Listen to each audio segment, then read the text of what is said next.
reaction in this world taking place can either be a reversible reaction or an irreversible reaction. An irreversible reaction is the one in which the reactants react and form the product, but the product do not break down back into the reactants. Such a reaction is called an irreversible reaction. And a reversible reaction is the one in which reactants react and form the product, and the product breaks down back into the reactants. Such a reaction is called a reversible reaction. Now, how can we come to know that whether a reaction is a reversible reaction or an irreversible reaction? We come to know about this from the progress of the reaction. Those reactions which have gone to completion, we call them irreversible reactions, whereas those reactions which never complete, we call them reversible reactions. Now, what the word completion means? Completion means when all the reactants are converted completely into the products with no reactant left behind, we call that reaction to have that reaction has gone to completion. Whereas in a reversible reaction, as products break down back into the reactants, so we cannot say that it has gone to completion, because there is always some amount of reactants in the reaction medium. Now, there are some examples of reversible and irreversible reactions. When H2 and O2 combine in the presence of platinum and heat, high amount of heat, they form water. But water cannot break down into the oxygen and hydrogen molecules. This is an example of irreversible reaction.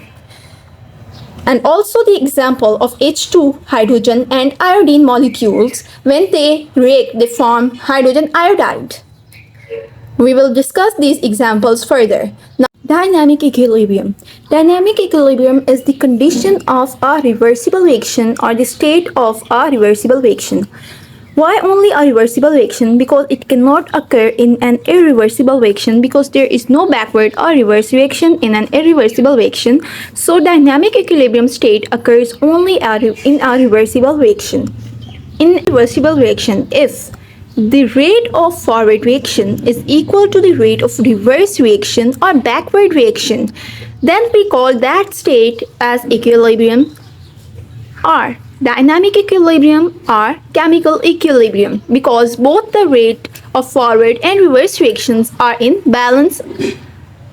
Now let's explain dynamic equilibrium with a simple example. Just consider a beaker containing 10 liters of water, and we enter 2 liters of water from the inlet of it and make an outlet from where 2 liters of water are exiting.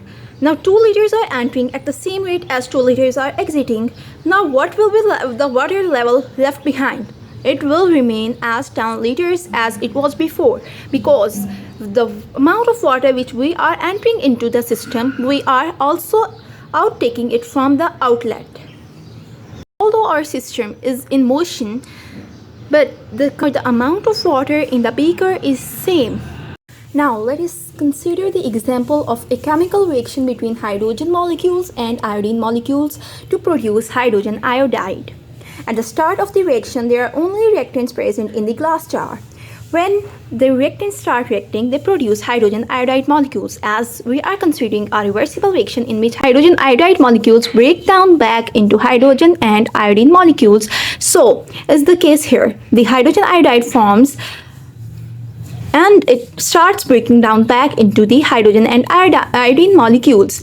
The hydrogen and iodine molecules are also reacting to form hydrogen and iodide molecules. This process goes on. Some molecules of hydrogen iodine are reacting to form hydrogen iodide molecules, and hydrogen iodide molecules are breaking down back into hydrogen and iodine molecules, until we see that the number of hydrogen and iodine molecules reacting to form hydrogen iodide is the same as the number of hydrogen iodides molecules breaking down to form hydrogen and iodine molecules. This stage is called the dynamic equilibrium stage, when the rate of forward reaction is same as the rate of reverse reaction.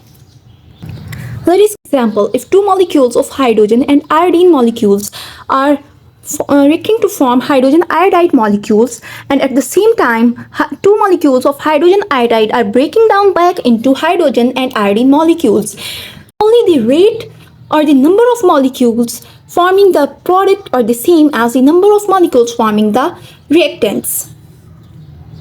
Now let us discuss the conditions for dynamic equilibrium to establish. in order to get the dynamic equilibrium established in our chemical reaction, we should have a closed system. A closed system is the one in which there is no exchange of matter, but there is only exchange of energy. Matter in the sense, we took here a glass lid over the glass jar, so that the hydrogen molecules which are in the gaseous state and iodine molecules which are also in the gaseous state cannot leave the system, cannot leave the glass jar. Hydrogen and iodine molecules would have left the system, would have escaped from the jar if the glass jar was open. Then we could not have this reaction to take place. In order to get the dynamic equilibrium to establish, we should close the system with the lid so that there is only exchange of energy but no exchange of matter, no exchange of molecules. Observe the system microscopically, we can observe that the reaction has stopped, but it is in motion. Two molecules of reactants are reacting to form products, and two product molecules are breaking down to form reactants. But if we observe it macroscopically, we cannot observe this change.